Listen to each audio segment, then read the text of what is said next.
Olá, hoje eu vou falar sobre incompetência do juiz, que ocorre por algum motivo quando o juiz ele não pode apreciar um processo.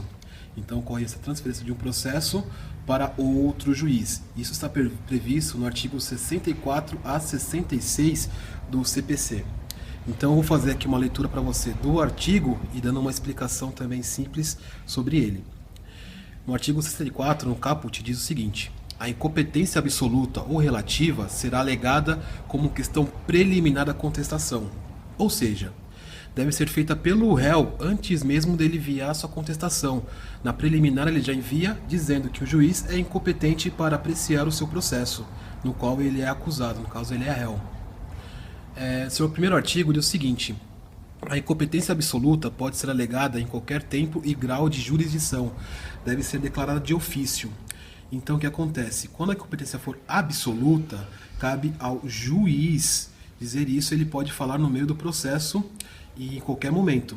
Assim que ele vê que ele é incompetente, que ele tem algum tipo de impedimento, alguma coisa que faça com que ele não continue com o processo, ele pode estar alegando a qualquer momento. Após a manifestação da parte contrária, o juiz decidirá imediatamente a alegação da incompetência. É o que diz o segundo parágrafo. Então, assim que o juiz tem em mãos a preliminar da contestação, já deve decidir se ele quer ou não, se ele pode ou não atuar nesse processo. Parágrafo 3º. Caso a alegação de incompetência seja acolhida, os autos serão remetidos ao juiz competente. Então ele pegou, viu lá na pré-contestação que ele não é apto a trabalhar naquele processo. Qual o trabalho dele? Pegar esse processo e já de ofício encaminhar esse processo para um juiz competente, que seja competente sobre aquele caso que será julgado. No artigo 4º, salvo decisão judicial em sentido contrário, conservar-se-ão os efeitos da decisão proferida pelo juiz incompetente, até que outra seja proferida, se for o caso, pelo juiz competente. O que ocorre então? O juiz, ele passa o processo para outro juiz, e esse que pegou o processo, que seria o juiz competente, ele pode validar ou não as decisões tomadas pelo juiz incompetente. Se for os casos, se for uma decisão certa, ele valida. Então, competência temos dois tipos, que é a incompetência absoluta e a relativa.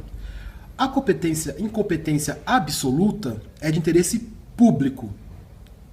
Deve ser declarado de ofício, o próprio juiz fala, e trata de vício não sujeito à prorrogação. Então a absoluta é mais pesada, digamos assim, do que a relativa. O próprio juiz fala: não, eu não posso mexer nesse processo. Então não precisa um terceiro, que seria o réu no caso, alegar essa incompetência. E a relativa normalmente é de interesse privado. Por que privado? Quem alega é o réu, seja por várias coisas, várias situações. Não pode ser declarado de ofício, ok? Então o que acontece? Vamos dar um exemplo simples. A incompetência absoluta cabe ao juiz, ok? Já o réu ele pode chegar e falar: olha, esse juiz não é competente porque ele não é do meu foro, porque as ações têm que ser normalmente feitas no foro do réu, ok? Por exemplo, absoluta. No caso de matéria, um juiz estadual não pode julgar uma ação que tenha como uma parte um ente federal, ok? E a relativa seria o quê? Um valor a mais ou território mesmo, do lugar onde é movida a ação. Então, fazendo aqui um comparativo sobre a incompetência absoluta e relativa. A incompetência absoluta é de interesse público. A incompetência relativa é sobre interesse privado. Trata-se a incompetência absoluta de um vício não sujeito à prorrogação. Ele não vale nada. A absoluta não pode continuar. Já para a relativa, sim. Na absoluta, o juiz pode fazer a qualquer momento. E já na relativa, preliminar, o réu faz no início. Na absoluta, cabe ação rescisória. E na relativa, não cabe ação rescisória e há preclusão. Passou o prazo, continua sendo ele de ofício, se ele é capacitado ou não. Ok? E o que acontece? O que o juiz faz quando for incapaz, quando for na absoluta, é nulo. E já na relativa, é anulável. Ele pode continuar de acordo com o próximo juiz diz. Ok?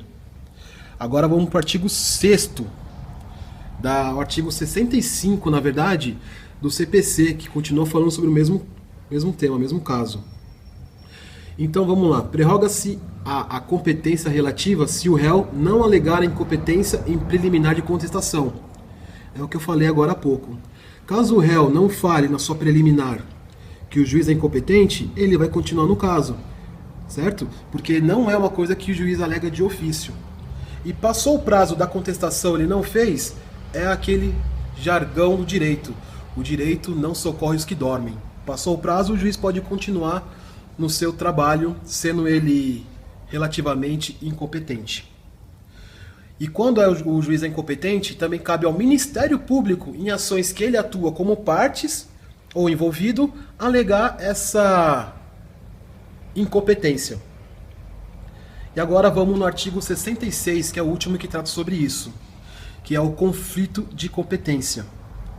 Quando dois juízes falam, não, essa ação é minha, os dois querem brigar.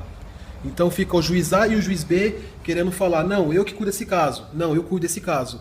Aí para resolver esse problema, entra o superior, no caso o Tribunal de Justiça Regional. No seu segundo inciso, que então são dois juízes que falam, não, esse caso não é meu, esse caso não é meu, fica praticamente um empurrando para o outro. Também o superior vai decidir, ok? E quando a controvérsia se junta ou não ao processo, o que acontece? Um juiz pode aplicar a sentença sem afetar a do outro. E também pode fazer a continência de processo atendendo os requisitos.